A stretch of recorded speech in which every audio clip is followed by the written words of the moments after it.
اعوذ باللہ من الشیطان الرجیم بسم اللہ الرحمن الرحیم رب اشرح لی صدری ویسر لی امری واحلل عقدۃ من لسانی یفقہوا قولی۔ قال اللہ الحکیم یا ایھا الذین آمنوا کتب علیکم الصیام کما کتب علی الذین من قبلکم لعلکم تتقون۔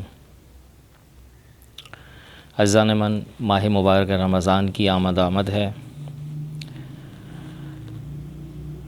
اور ماہ مبارک رمضان ہم سب کے سب مستحضر ہیں اس حوالے سے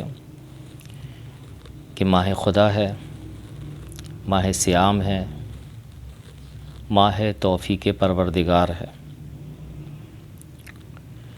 یہ سارے کے سارے اسماء روایات کے ذریعے سے بخوبی میں اور آپ جان سکتے ہیں اور جانتے ہیں۔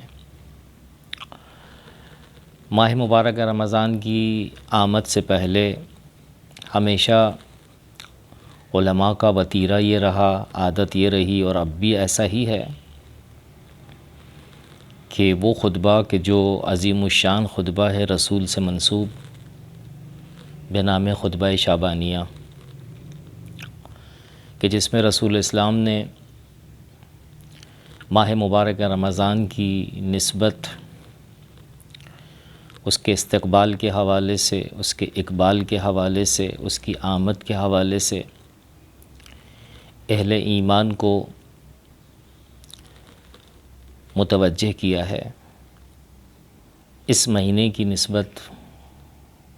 فضائل کے حوالے سے اور برکات کے حوالے سے۔ خطبہ شعبانیہ عزیزان من دو روایات کے ذریعے سے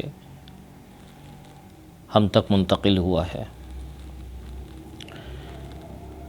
ایک روایت شیخ صدوق علیہ رحمہ کی سند سے ہے، اور دوسری روایت علامہ مجلسی صاحب بحر الانوار کی سند سے ہے۔ دونوں سندیں اپنے اپنے طور پر بہت ہی عمدہ ہیں اور قابل صحت ہے۔ اگر پہلی روایت کی جس کا تعلق سند کے لحاظ سے شیخ صدوق علیہ رحمہ ہیں، اس کو اگر ملاحظہ کرنا مقصود ہو تو مکتب کے سرپرست چھٹے امام جعفر صادق علیہ الصلوۃ والسلام سے آپ نے یعنی شیخ صدوق علیہ رحمہ نے نقل کیا ہے۔ اور اگر باقاعدہ علم حدیث کی روشنی میں شیخ صدوق کی پیش کردہ روایت کے جو چھٹے امام سے نقل کرتے ہوئے نظر آتے ہیں، ملاحظہ کرنا مقصود ہو اس کی سند کو، تو علم حدیث کی روشنی میں سند صحیحہ ہے، یعنی بہت ہی عمدہ اور صحیح روایت ہے۔ جبکہ علامہ مجلسی نے اسی خطبہ شعبانیہ کو جس سند سے پیش کیا ہے وہ اگرچہ صحیح نما ہے، لیکن علم حدیث کی روشنی میں موثقہ ہے۔ لیکن دونوں کو عزیزان من اگر ملاحظہ کریں تو کوئی شک و ریب اور شبہ نہیں اس خطبے کی نسبت کہ رسول اسلام سے ہی نقل ہوا ہے۔ کیونکہ عزیزان من اس کی سند کو اگر ملاحظہ کریں تو پہلی روایت کے جو چھٹے امام سے منسوب ہے، اور دوسری سند کے لحاظ سے امام رضا علیہ الصلوۃ والسلام عیون اخبار رضا سے نقل کیا گیا ہے، اسے علامہ مجلسی کے ذریعے سے۔ دونوں کی سندوں میں امیر المومنین کا نام آیا ہے کہ انہوں نے اس مطلب کو رسول اسلام سے سنا ہے خود بذات خود۔ اور ہمارے مکتب کے سرپرست چھٹے امام نے اور امام رضا علیہ الصلوۃ والسلام دونوں نے اپنے آباء و اجداد سے اس روایت کی سند کو پہنچایا ہے مولا کائنات تک، اور مولا کائنات نے رسول اسلام سے اسے نقل کیا ہے۔ خلاصہ کلام، قدیم زمانے سے، پرانے زمانے سے علماء تشیع کی یہ عادت رہی کہ اس خطبے کی اہمیت کو مد نظر رکھتے ہوئے ماہ مبارک رمضان کی آمد سے پہلے استقبال ماہ رمضان کے عنوان سے اس کو بیان کیا کرتے تھے، خصوصاً اور عموماً۔ اس خطبے کو اگر عزیزان من ملاحظہ کریں تو دو موٹے موٹے عنوان، دو بڑے بڑے عنوان اگر سرسری طور پر نگاہ ڈالی جائے تو ان دو عنوان کی نسبت اس خطبے کو تقسیم کیا جا سکتا ہے دو حصوں میں۔ ایک عنوان ترغیب کے حوالے سے ہے، تشویق کے حوالے سے ہے اہل ایمان کو ماہ مبارک رمضان کی نسبت، اور دوسرا عنوان اہل ایمان کو ترہیب کے حوالے سے ہے، آسان الفاظ میں خوف کو پیدا کرنے کے حوالے سے اور خدا شناسی کے حوالے سے کہ انسان گنہگار خدا فراموش ہوا کرتا ہے اور انسان نیکوکار خدا شناس ہوا کرتا ہے۔ ماہ مبارک رمضان خدا شناسی کا مہینہ ہے، اور یہ مطلب ہر انسان کی نسبت اس خطبے کے ذریعے سے محسوس ہوتا ہوا نظر آتا ہے، دکھائی دیتا ہے اور سنائی دیتا ہے کہ رسول اسلام نے جس مطلب کو اس خطبے کے اندر بیان کیا ہے وہ جز ترغیب کے اور ترہیب کے اور کچھ بھی نہیں۔ یہ ایک مطلب اس خطبے کے حوالے سے۔ دوسرا جو مطلب ہے کہ جو بالکل آغاز کے کلمات ہیں، کہ آغاز کے کلمات میں رسول اسلام کے لفظ اقبال کا استعمال ہوا ہے۔ ایھا الناس قد اقبل الیکم شہر اللہ۔ اقبال یعنی روبرو ہونا۔ جو شخص کسی بھی چیز کی نسبت یا کسی انسان کی نسبت یا کسی بھی وجود کی نسبت عربی زبان میں اقبال کرتا ہے تو در حقیقت وہ روبرو ہوتا ہے کسی دوسری شے کے سامنے، دوسرے انسان کے سامنے، دوسرے وجود کے سامنے۔ کہ انشاءاللہ ہماری گفتگو رہے گی اس اقبال کی نسبت قدرے تھوڑی سی تفصیل کے ساتھ، لیکن آج کی نشست کے اندر ہم آپ کی خدمت میں عرض کرنا چاہیں گے ایک سرسری جائزہ لیتے ہوئے کہ پورا خطبہ جو ہے ہمارے اور آپ کی آنکھوں کے سامنے ہو کہ رسول اسلام نے کن کن موضوعات کو اس خطبے کے ذریعے سے منتقل کرنا چاہا ہے اور ہماری توجہ کو مبذول کروانا چاہا ہے۔ چند موضوعات ہیں کہ جن کو میں آپ کے سامنے رکھتا ہوں کہ جس کو اگر سامنے رکھا جائے تو پورا خطبہ جو ہے ہمارے سامنے ہوگا۔ اہم ترین موضوعات اور نکات کہ جن کی جانب رسول اسلام نے اشارتاً، کنایتاً اور بسا اس خطبے کے درمیان صراحتاً بھی بیان کیا ہے اور متوجہ کروایا ہے کہ سب سے پہلا وہی مطلب کہ جو تھوڑی دیر پہلے آپ کی خدمت میں عرض ہوا، استقبال کے حوالے سے جو ہے رسول اسلام نے اس میں گفتگو کی ہے اور بہت ہی پیارا، جذاب اور پرکشش مطلب ہے کہ ماہ مبارک رمضان کی نسبت استقبال اور اس کا پیش قدم ہونا، اہل ایمان کی نسبت، اور اسے اللہ کے مہینے سے تعبیر کرنا۔ اور وجہ کیا ہے اقبال کے لفظ کو استعمال کرنے کی، استقبال کے لفظ کو استعمال کرنے کی، اور اس مہینے کو منسوب کرنے کے حوالے سے خدا کی ذات کی نسبت؟ یہ سب کچھ انشاءاللہ آئندہ آنے والی نشست میں آپ کی خدمت میں عرض کیا جائے گا۔ دوسرا جو موضوع ہے عمدہ اور دوسرا نقطہ ہے نکات میں سے، یہ مہینہ ذاتی طور پر عزیزان من آپ میں سے جو مستحضر ہیں اور جانتے ہیں اس خطبے کی نسبت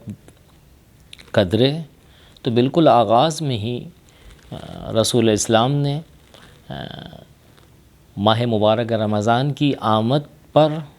اس کے ساتھ ساتھ 3 چیزوں کا تذکرہ کیا ہے۔ ایک برکت، دوسرے رحمت اور تیسرے مغفرت۔ یہاں ہمیں اس وقت تفصیل مقصود نہیں ہے، صرف اشارہ کرنا مقصود ہے کہ عزیزان من، رحمت کو میں اور آپ سب جانتے ہیں، سنتے رہتے ہیں، کلام مجید کے ذریعے سے، روایات کے ذریعے سے، اور نہج البلاغہ کی تحریروں کے ذریعے سے اور کلمات کے ذریعے سے۔ لیکن یہاں پر صرف اشارہ کرنا مقصود ہے اس حوالے سے کہ جس رحمت کا، جس برکت کا اور جس مغفرت کا تذکرہ کیا ہے، سیاق و سباق توجہ کے بعد مجھے اور آپ کو اس جانب مبذول کرتا ہے کہ یہ رحمت عام نہیں ہے، رحمت خاص ہے، بلکہ بالاتر نہ خاص کہیں نہ عام کہیں۔ اگر اور ڈیپ میں جائیں تو مراد عین رحمت ہے۔ اسی طرح عین برکت کا تذکرہ کیا ہے، اسی طرح عین مغفرت کا تذکرہ کیا ہے۔ اس مطلب کو سمجھانے کے لیے ایک مثال آپ کی خدمت میں عرض کروں گا کہ جو خود بھی حقیقت پر مبنی ہے۔ ہم جہاں خداوند عالم کے اوصاف کو قرآن مجید کے ذریعے سے اور روایات کے ذریعے سے جاننے کی کوشش کرتے ہیں تو وہاں پر عزیزان من موجود ہے۔ مثال کے طور پر اس کی عدالت کو اگر سمجھنا ہے تو خود خدا نے کہا، یا یہ کہ جو روایات میں آیا، یا ہم خود کہتے ہیں کہ هو العادل، جبکہ عزیزان من هو العادل درست ہے اپنے مقام پر، لیکن خدا کی ذات حقیقت کی نگاہ سے اگر دیکھا جائے اسے خدا شناسی کے حوالے سے تو عادل نہیں ہے، وہ عین عدل ہے۔ وہ بالکل اسی طرح سے خدا نے جہاں پر قرآن مجید میں اپنے اوصاف کے درمیان ایک صفت کی جو بہت زیادہ جو ہے بیان کی ہے، وہ ہے رحیم ہونا، اس کا رحمان ہونا۔ ٹھیک ہے، اپنے مقام پر هو الرحیم هو الرحمن، لیکن وہ عین رحمت ہے۔ اسی طریقے سے غفور، وہ عین مغفرت ہے۔ جتنے بھی اسما ہیں ان سب کے ساتھ عین لگائیے، یعنی خود وہ ہے۔ اور شاید اہل عرفان کے نزدیک، بلکہ یقیناً اگر ہم تھوڑا سا اس جانب توجہ کریں روایات کی روشنی میں، عرفاء کے جو عرفاء حق ہیں انہوں نے اس مطلب کو جو منتقل کیا ہے وہ یہی مطلب ہے۔ علم کلام کے ماہرین نے بھی، خواجہ نصیر الدین طوسی کہیں، علامہ حلی کہیں، اور مختلف دوسرے کہ جنہوں نے خواجہ نصیر الدین طوسی کے کلام کی تشریح کی ہے اور اسی طریقے سے علامہ حلی کے کلام کی تشریح کی ہے، تو وہاں پر اس مطلب کو مجھے اور آپ کو صفات خدا کی ذیل میں محسوس ہوگا اور نظر آئے گا اور دکھائی دے گا کہ خدا عادل نہیں، خدا عین عدل ہے، خدا عین رحمت ہے، خدا عین برکت ہے، خدا عین مغفرت ہے۔ بس رسول اسلام نے جو عزیزان من یہاں تذکرہ کیا ہے ابتدائے خطبے میں، وہ شاید اس کی جانب اشارہ ہو۔ دوسرا جو مطلب اس خطبے کے حوالے سے موضوع کو مد نظر رکھتے ہوئے کہ بقیہ دوسرے مہینوں کے مقابلے پر کہ جو 12 مہینے اگر پورا حساب لگایا جائے تو ایک مہینہ الگ اور 11 مہینے الگ ہیں، 11 مہینے۔ آخر راز کیا ہے؟ تو اس راز کو بھی رسول اسلام نے اثناء گفتگو، بلکہ اول سے لے کر آخر تک توجہ کے بعد فاش کیا ہے، وہ اس راز کو کھولا ہے۔ اور وہ راز آسان الفاظ میں یہ ہے کہ جو میں اور آپ سنتے رہتے ہیں، اگر تھوڑا سا توجہ کریں تو جو ہمیں بھی اندازہ ہو جائے گا، اور ہوتا بھی ہے وہ یہ کہ انسان مرکب ہے دو چیزوں کا، ایک جسم اور دوسرے جو ہے روح، لیکن اس کی توجہ 11 مہینے جسم پر رہتی ہے، جبکہ جو ہے ایک مہینہ جو ہے اسے خداوند عالم نے خاص کیا ہے، اور وہ بھی اپنی رحمت واسعہ کے طفیل میں، کیونکہ خدا نے انسان کو اپنے لیے خلق کیا ہے اور ساری اشیاء کو اس کے لیے خلق کیا ہے، کیوں کر اسے تنہا چھوڑے گا؟ لہٰذا اس نے اہتمام کیا کہ اے عزیز من، اے انسان، یاد رکھ میں تجھ سے محبت کرتا ہوں، تیری ماں سے بھی زیادہ، لہٰذا مجھے احساس ہے کہ تو نے اپنے آپ کو 11 مہینے جو ہے مجھ سے دور رکھا ہے،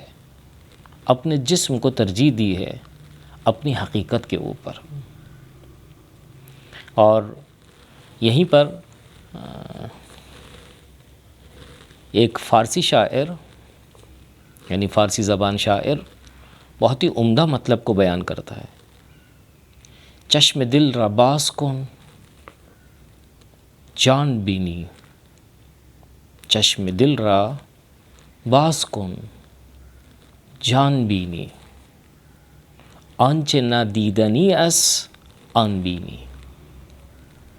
یعنی اپنے دل کی آنکھ کو کھول، کیا ہوگا؟ چشم دل باز کن